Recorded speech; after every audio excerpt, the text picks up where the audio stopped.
The tornado came straight through the downtown area, damaging First Baptist and the Cullman County Courthouse seen behind me. Let's take a moment to talk with presiding Circuit Judge Hardeman about some of the damage that was done to this building. I was at home. Former presiding Circuit Judge Frank Bruner had had the foresight to close the courthouse in time for us to all get home and be safe with our families. And I had a good view from my home of the tornado as it came across Cullman, and I could see it. I could see the twin funnels coming down, and I could see the debris flying around. And it was pretty eerie, pretty scary. And I knew from looking at it that it was very serious and that there was quite a bit of damage done. Frankly, driving through town or trying to drive through town was just a sickening experience to see it. I grew up here, and suddenly there are no landmarks that pop out at you, and I became disoriented as far as looking at things and trying to figure out what we were looking at. Was just very disorienting and just a sickening feeling. It's had a profound impact on the judicial system. As you're aware, of course, the courthouse was out of power for over a week before power was restored, and even after that, there were several days before our internet connection was restored so that we could access our files. Most of all of our court files now are kept electronically on servers in Montgomery, and we access those via the internet, and so we could not really function until those were back online. Once we regained that, we began to get wind of the amount of damage done in the courtroom. The temporary repairs to the roof did little to keep the rainwater out, and so we had quite a bit of water damage to the courtrooms and adjoining offices and witness rooms, not only after the storm, but the rain event that came a few days after that.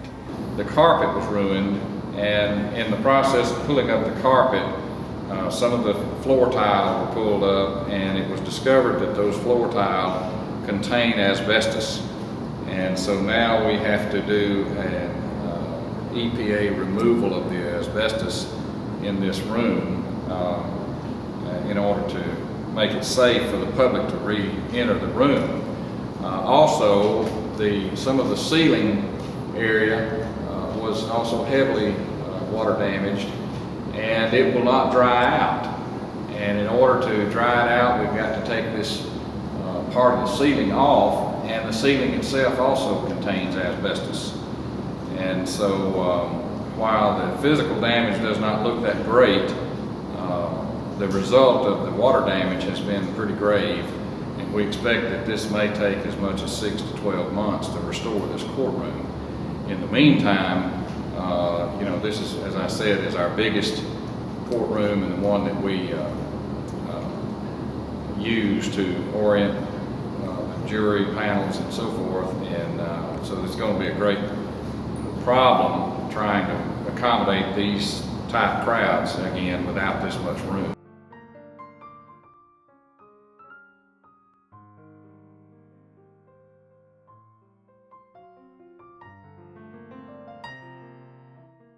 Years ago, Cullman was recognized for the number of trees that it had in its downtown area.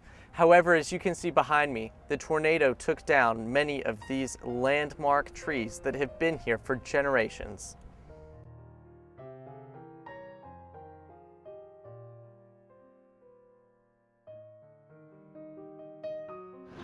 National organizations have played a vital role in the relief efforts here in Cullman. People who have had homes and businesses destroyed have relied on people like FEMA and the Small Business Administration to help get them back on their feet.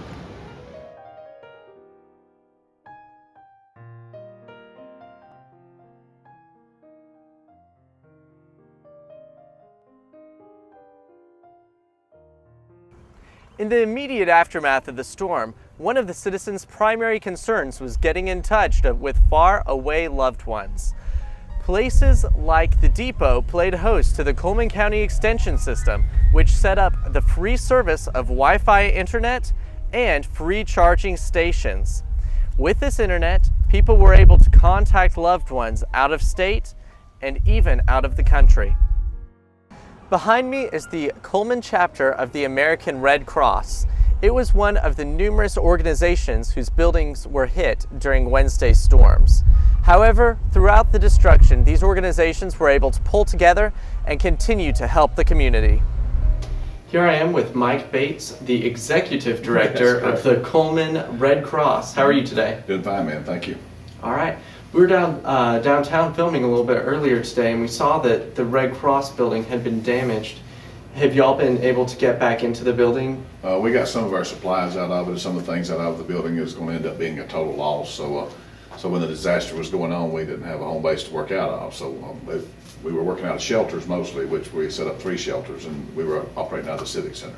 How did that affect your emergency plan, not being in the building? How did that affect how you approached the situation? Well, we had a lot of supplies there, everything from water to cots, and then of course we had some cots in other locations, and they were without power, and most of them were behind locked gates that work off electricity, so we couldn't get to those, so we had to break into those places, and then we had an emergency trailer that we had already taken to Hansville, so it was out of the damage from the one that came through Cullman. Of course, Hansville was hit awfully hard too. Right. Now, how has the Red Cross been working with other organizations throughout the county and then nationally as well? Yeah, well, we got the call to set up a shelter in Hansville, and we set it up that afternoon after the straight line winds came through on Wednesday morning. We got the call to come set up the one for Cullman after the tornado came through, but we couldn't get back because of the tornado warnings kept going off in Hansville. So we were trapped in Hansville until about 9:30 or so. We got the all clear. We set up a shelter at the Civic Center sometime around 10 o'clock on Wednesday night, and also got a call from Haleville, which is Winston County, something we serve too. And we had set up a shelter there the next morning. So we had 3 shelters set up in about 9 hours. So it was very difficult without a home base to do it from. A lot of our call numbers, contact numbers, things like that we would normally get a hold of volunteers or whatever were at the office that we couldn't get to. So it's very difficult to work out of it, but we had great volunteers that work diligently around the clock. People like the Civic Center staff, John Hunt and his staff down there were tremendous help to us. Our volunteers showed up in force. Churches sprang up all over the place feeding people, and we have supported those with logistics, sending food to them, getting food from them. It's been a community effort. It's not just been the Red Cross or the churches, it's been everybody that could help that's jumped into help. Well, I know that so many people in the past week have been reliant upon the Red Cross, and y'all have been doing a fantastic job about getting people fed and sheltered. How is the best way for residents now to help the Red Cross and then to help in the future as well? Well, there's so many things that have been donated. We couldn't have got by without the food donations, the ice donations, the water donations, Walmart distribution, and Walmart itself a tremendous help to us, as was Tyson. Tyson was outstanding in some things they did. Excuse me, the Jack's Hamburgers, their people showed up and cooked and did a super job. So the best way to do now is monetary donations are absolutely the best. And I know that sounds greedy to say that in a time like this, but that money can be spent to get help to the people that need it.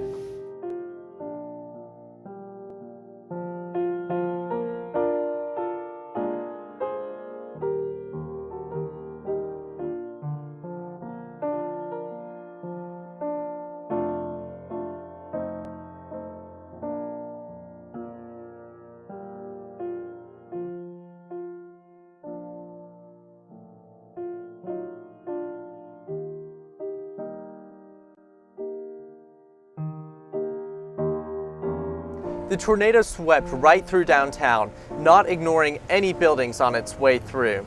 Immediately in the aftermath of the storm, the Cullman Police Department and Fire Department came onto the scenes of destruction to help pull people out of broken buildings and saved many lives.